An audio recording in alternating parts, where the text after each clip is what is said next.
I'm gonna give you guys the best defensive badges for all builds, how they work, how to activate them, my badges, and some charts to back up the information that I am giving you. Instead of giving you guys boring defensive clips, I'll just be showing offensive nice clips throughout this video. This is my third time making this type of video. As I play the game more and more data is released, I can truly find out what the best defensive badges are. I have been playing this game all day nonstop and have been sweating in the stage and even did my first 2 wagers. I want you guys to trust me, and if you do and you put on the correct badges with my advice that I'm about to give you, you will be a better 2K player. Without further ado, let's get into the video.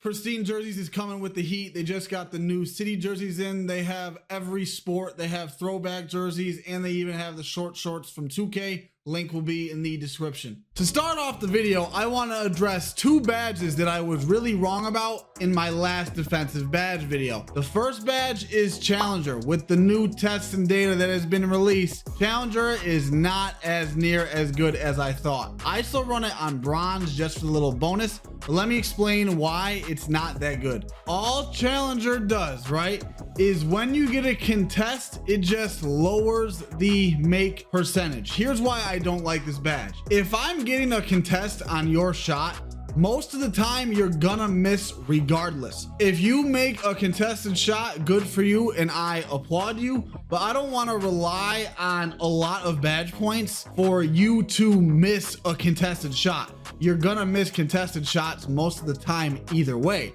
and if you make them, then I will live with that. Challenger is mostly tier 2 or tier 3, and as I'm explaining why I don't like this badge, I'm convincing myself that I should probably take it off, which I probably will after this video. Challenger, it's an okay badge. It's not the best, definitely not a must-have, and I really don't recommend it unless you have a ton of badge points. The next badge that I was wrong about is Menace. I thought it was good to get more steals, but I'm gonna be honest with you, Menace only activates when you are giving the ball handler contact. Pause, that sounded really sus.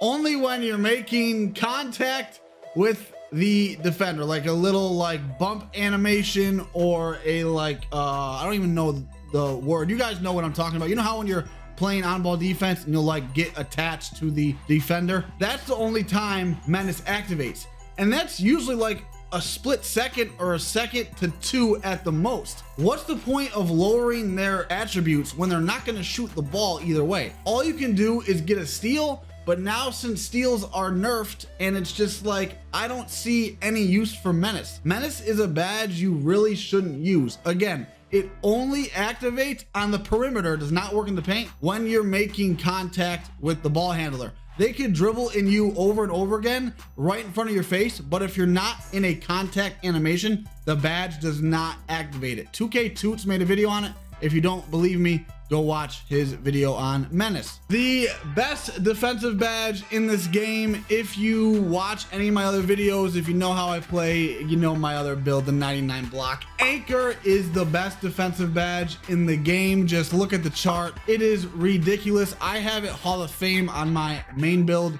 My paint defense, especially with this buff, is absolutely godlike. Any BS layup or dunk that people usually get, I stop most of the time now. All my friends love playing with me because anytime someone goes in the paint, if I'm in front of them, they are not scoring. Like, I love it. Anchor, must-have badge. Put it on as high as you can get it. No matter what, it's worth the badge points. Best defensive badge in the game. Next badge I want to talk about, kind of, I was wrong, but only because it got nerfed, and that is Glove.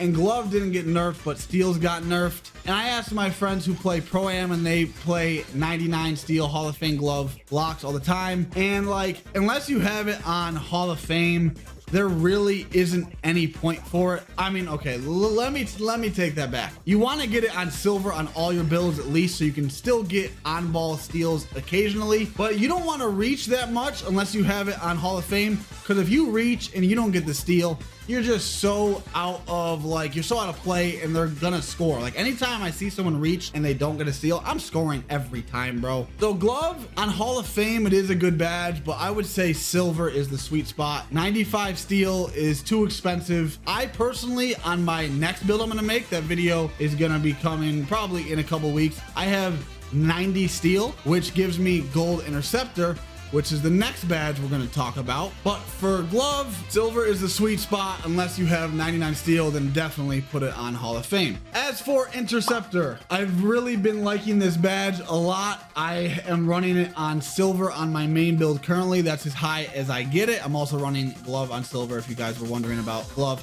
But anyway, interceptor silver, I get way more tips and steals. It's like a must-have. You really want to get them lane steals. It just makes it so much easier if all of your teammates have on interceptor and you can all get lane steals. Just makes it so much harder for the offense to throw passes and they get baited easier and etc. And it's just way easier to play defense. Next badge is box out beast. This is almost like a must-have because if your rebounding isn't that high, but you can box them out, you're gonna get the board. With a 70 offensive and defensive rebound, I horse. My friends tell me all the time that I am a great rebounder. That's because I just get position and box people out. And box out beast actually helps you break box outs using your left stick, if you guys did not know that. If you can get it on silver, I would say that's the sweet spot. Unless you're a center, obviously get that as high as you can. Next badge is chase down artist. Toots did a video on this as well. Each badge level helps a lot compared to the other one. I run this on Hall of Fame. On my main build, I have the 99 block, but you only need an 88 block to get chase down artist on Hall of Fame. It does work. I know blocks just this year are hard either way, but it does definitely work. There was data and tests done on it. It for sure works. Put it on, you get more chase downs. Enough said. Next badge is pogo stick. I would say silver is the sweet spot. And if you don't know how pogo stick works, is it helps you get your second and third jumps faster when you go up for a block and then you come down and then you can jump up again for the block again, like you're on a pogo stick. I run this on Hall of Fame on the ones court on my main 6'9" build with my 99 block. And that is glitchy. Hall of Fame pogo, if you have the badge points, is definitely worth it, especially if you like playing the ones. But it's for sure worth it, bro. I bait people into going up with terrible close shots and layups and dunks all the time because of Hall of Fame pogo. But if you don't get it on Hoff, silver is the sweet spot. On my 6'8" build that I'm gonna make soon, oops, I spoiled the height. I don't know if I'm gonna run it because I'd rather use my badge points elsewhere, but pogo is a decently good badge if you have the extra badge points. Definitely not a must-have. Brick wall is the next badge. I talked about this in the last video about defensive badges, but brick wall actually helps you from getting back down in the post. So if you're a center or a big man and you guard bigs, put this on because it helps your back down defense, and it obviously helps you set good picks. Enough said about brick wall. That badge has been in the game since 2K14 or like 11. I don't know. Next badge is pick dodger. I don't run this on any of my builds because nobody uses screens this year. It's all ISO. Unless you're playing sweats on the threes, there really isn't any point. I feel like without pick dodger, my defense is fine either way. If you want to put it on bronze or silver, go ahead. But unless you're like a lock and you're playing 5-on-5, there really is no point for it. Actually, let me take that back. For 5-on-5, it is definitely worth it. For 3s and 2s, 3s maybe you can put it on bronze or silver. For 2s, definitely no reason to put it on. Like I said, I personally do not run this on any of my builds. Next badge, which I have came to love, is workhorse. I run this on Hall of Fame.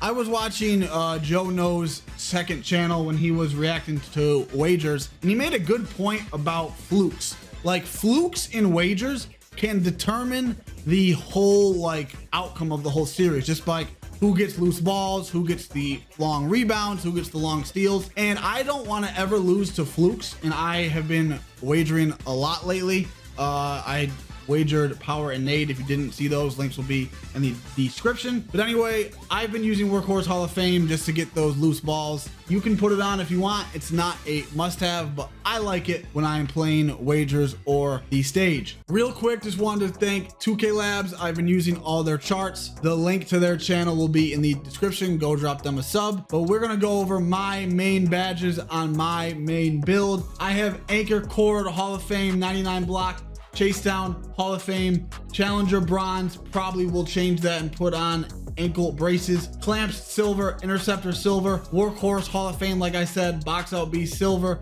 and Glove Silver. That is the ideal badge setup for my build. I love Anchor, and that really is the main badge setup for any 6'8 or 6'9 build, regardless if you get Anchor on Hall of Fame Silver or Gold. Those are like the core badges that you should always use, in my opinion. Next badge, I was actually wrong about this one as well. It is ankle braces. Ankle breakers got buffed. They are easier to get now, and you don't want to get stunned off of like a Kevin Durant step back. I personally do that all the time. Just hit the Kevin Durant step back with ankle breaker on silver, and I usually get a stun like once or twice every game to 21. And I like doing that a lot, and I know a lot of good players like spamming that step back to get ankle breakers. So put on ankle braces. Don't put it on Gold or Hall of Fame. There's no point for that. Just put it, just equip it as like your last badge points on bronze or silver. Next badge is Clamps. This is obviously a must-have. I'm running it on silver because that's as high as I get it on my 6'9 build. Put it as high as your build goes. Helps you stay in front of your defender and limits their blow-by